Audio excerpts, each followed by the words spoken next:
Welcome to the Friends of Dan Music Podcast. I'm Dan Miles. You've been listening to the music of Ruti Celli. That track can be found on her It's Just a Little Dream album from 2015. Joining me on the Skype from Miami, Florida to discuss her awesome music is Ruti Celli. Welcome. Thank you. Hi. Well, with a number of artists, I have to sort of struggle to remember how I first came across them, how I first heard about them. But in your case, I remember exactly how and when you arrived on my musical radar because it was connected to the passing of a recent guest of the show, Alan Holdsworth. I saw a clip of you paying tribute to him. Seems like it was just maybe 24 hours after everyone got the bad news. This involved your side project, Fern and Celli, which is an acoustic guitar and cello duo. So why don't you explain the origin of that duo and then tell us how that sort of spontaneous tribute to Alan came about? Sure. Fern and Cello is basically Fernando Perdomo on guitar and myself, Ruti Celli. And we're very good friends from back in the day. He's originally from Miami. I've lived in Miami for the past 17 years. And we've been friends and worked on different musical projects in the past. And the past 5 or so years, Fernando has lived in LA. And whenever he comes to Miami, we're trying to get together and do something fun. And this one time in particular, some reason I thought about improvising with him. I don't know what it was, but I just kept on saying to myself that I want to jam with him because I've always respected him as a performer and a musician.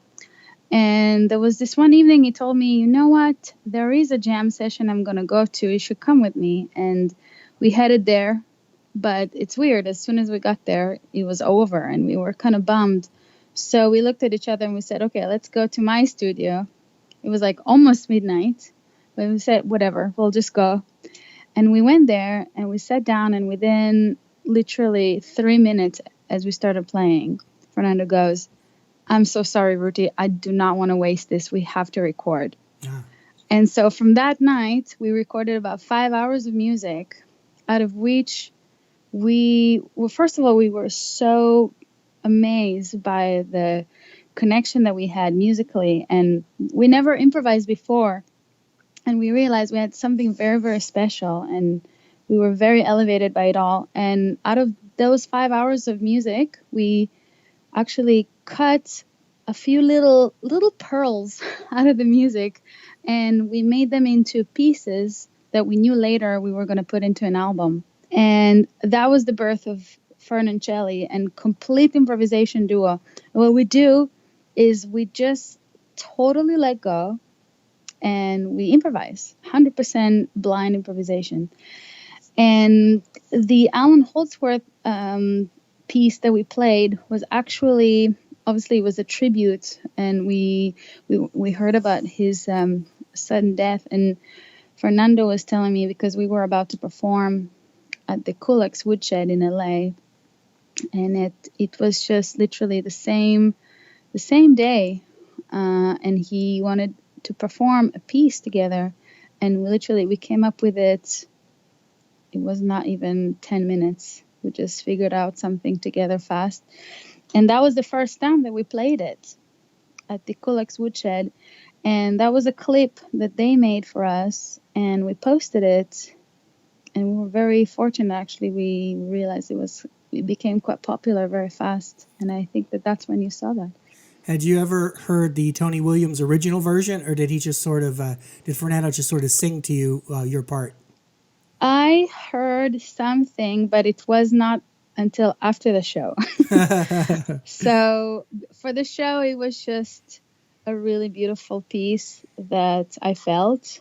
And I went into it blindly, but it felt really right. And that's how it came together. I wanted to go into that quite a bit because I'm actually going to go ahead and play the audio of that performance.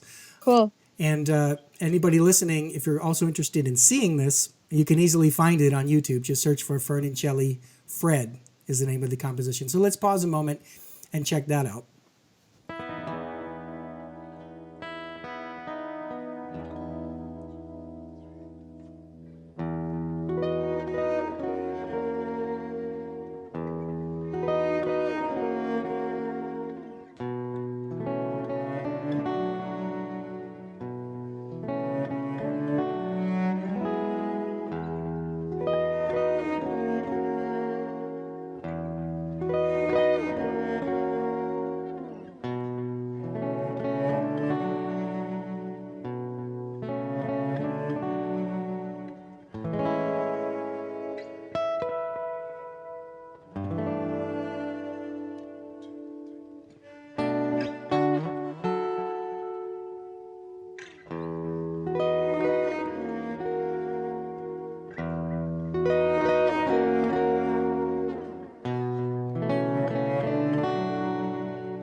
Well, that's a lovely rendition of the tune and a fitting tribute to Mr. Holdsworth, a bona fide musical genius who is sorely missed.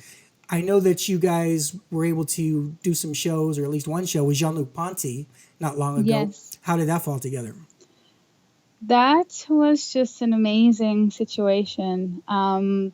We were told that there was an opening for somebody to open for them. And both Fernando and I are huge admirers of Jean-Luc Ponty from a very early age.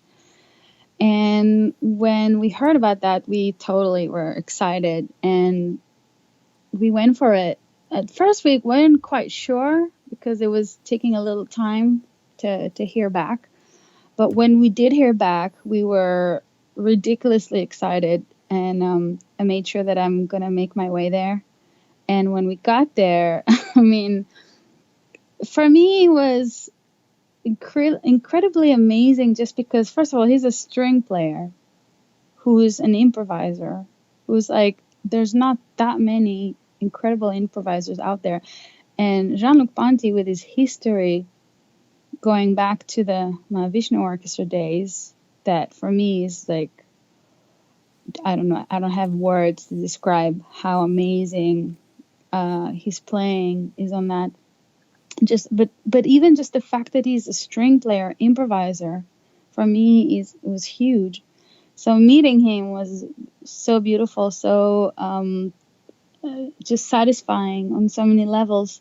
And the show was fun for us. I mean, it was a beautiful hall for me. It was the first time playing there, and the attendance was quite surprisingly, it was full hall. We were just like, we got in there and we were really riding this whole situation, and we had a great time. I really enjoyed that show. It was phenomenal. Yeah, I remember seeing some of the videos you were posting leading up to that. Your excitement about this was, palpable.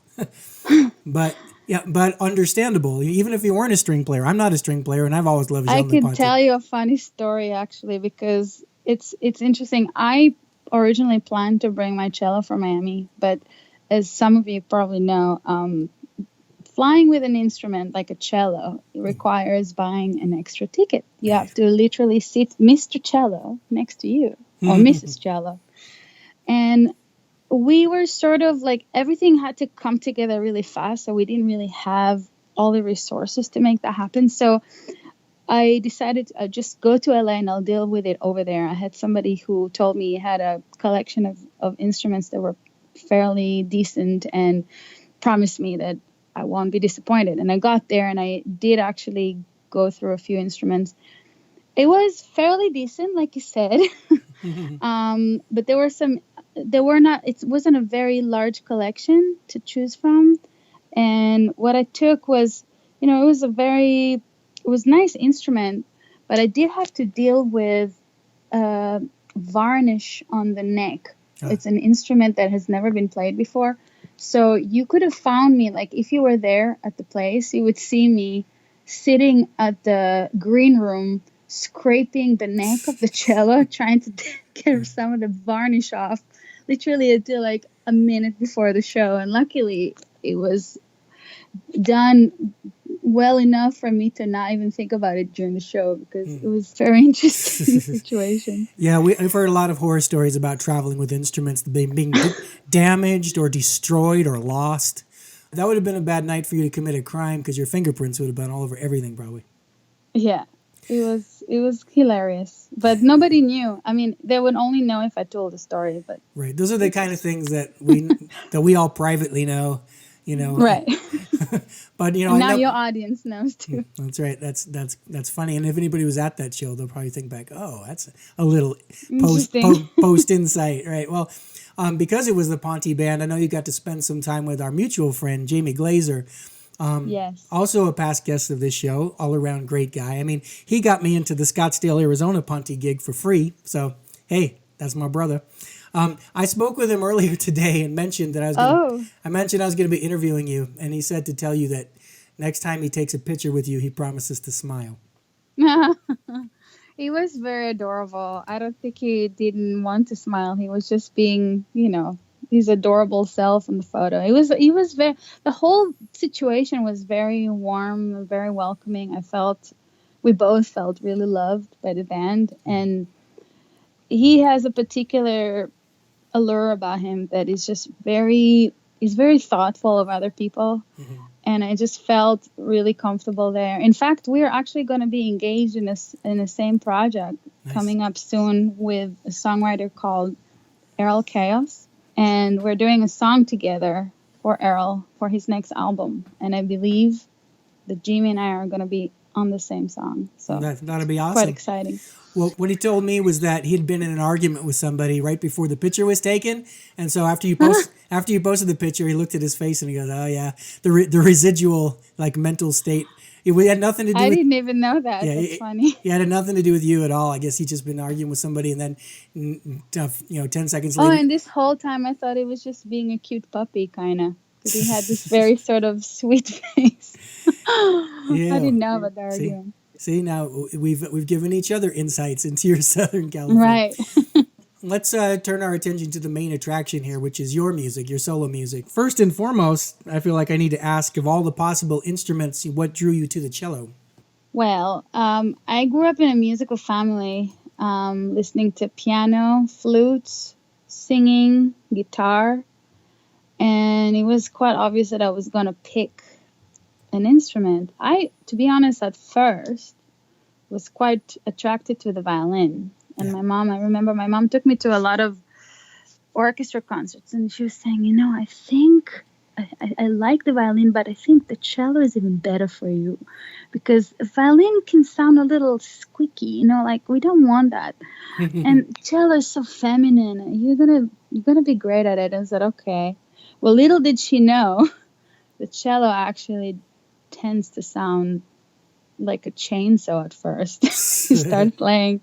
So we were like joking about it later, saying, hi, you were avoiding certain squeaky sound, but in return you got this chainsawing. But it was kind of like the same family, and I really did love the cello, because for me all the string instruments were so beautiful, and I was very happy that we picked it. Well, the cello has a nice range, because I know you play on your high string, high on the neck a lot, which actually sounds like a violin, but you can also drop down to the lower notes, and it's sort of the best simulation of the human voice on a certain level, I think. It is. It really is. Got the same register. I feel like a lot of the time there's a lot of people relate very deeply with a cello just because because of that, because it has this the range of the human voice, and it touches the heart. It has that capacity. So it's a really beautiful instrument to really connect with. I've noticed that you employ a variety of techniques too. I mean, in addition to the traditional bowing, you also pluck the instrument, and from time to time you slap it, presumably when it's been misbehaving. Oh, well, playing with Fernando has been fun for that reason, because with him we just go very wild at the instruments. Personally, I've enjoyed improvising and playing around with different styles for quite a few years now. Ever since I started playing around with producing and programming music and putting my own instruments and vocals, I played a lot with different styles to suit the mood that I'm going for. So Right.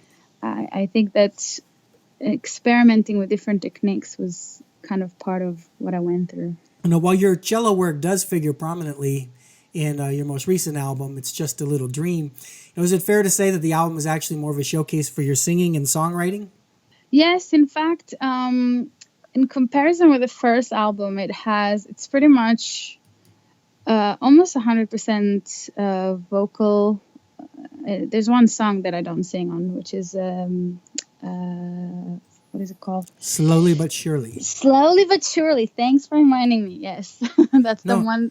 100% instrumental. Other than that, yes, I did go into singing deeper. I've actually taken singing lessons and worked a lot, been coached a lot, also by my co-producer, who's been really very supportive of the switch into singing. And so, yeah, this is I consider like my first professional album, and the one that I'm actually proud of the way that I sing. Yeah. And of the 13 tracks on the album, as you said, 12 are vocal tunes, and there's a lone instrumental. The reason I bring it up is, in the liner notes, there's a special dedication for that instrumental track. Yes. I dedicated that to my dad, who passed literally a few months before the album came out. And I felt that he would very much connect to that track, because my love for jazz came from him. He actually taught me the guitar when I was 8. The same age I started playing the cello, I played guitar, and we were listening from the Beatles to all different types of music. And jazz was kind of strong in my upbringing.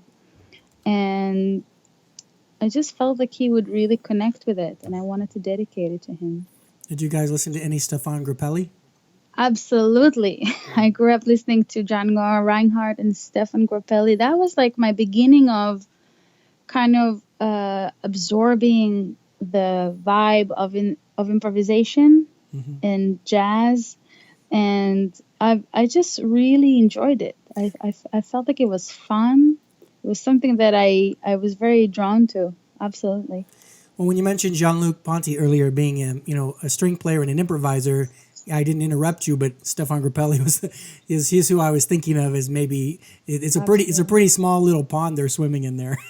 Yes, I mean, actually, he studied with Stefan Grappelli. Being able to absorb that school and absorb the mindset of these players is something that I think it's happened in the back of my mind. Something that it's difficult to say how it happens, but when you listen from an early age and you absorb and you feel yourself with this information, it eventually starts to come out of you in ways that you don't expect. Sometimes it happens while composing, sometimes it happens while playing and improvising.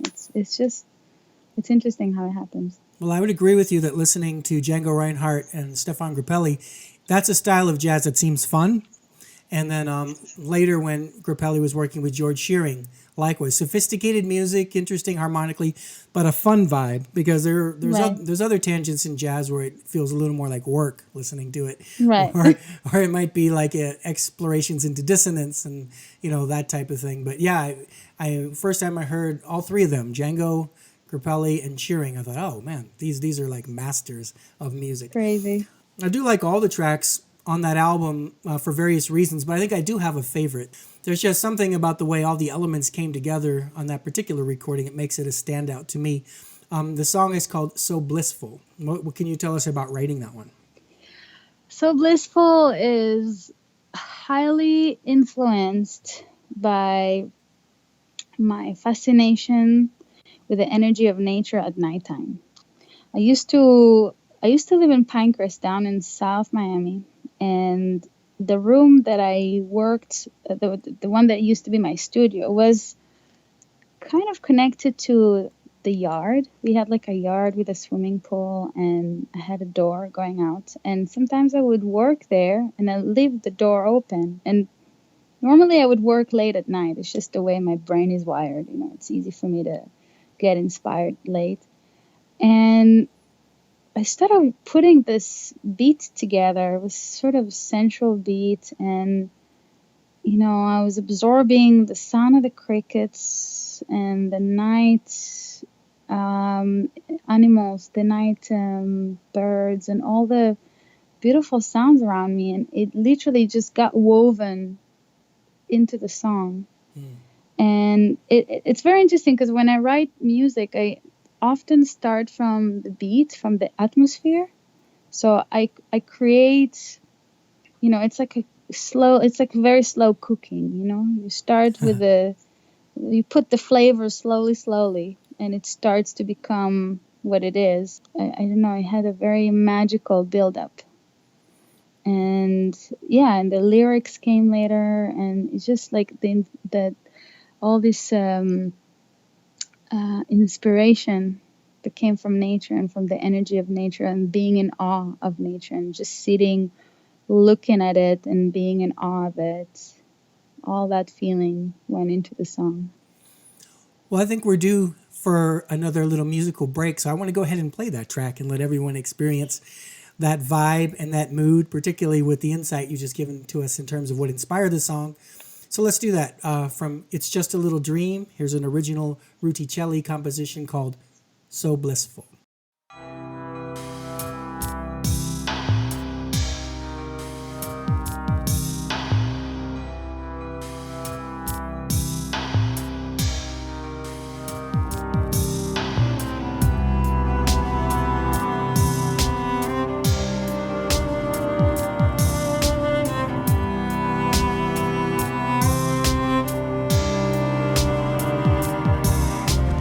Lovely breeze, the moon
sighs, thinking what a lovely night it is. Will you sit by me while I stare? There is nothing more uplifting. This is very true. How could I deny this magic moment?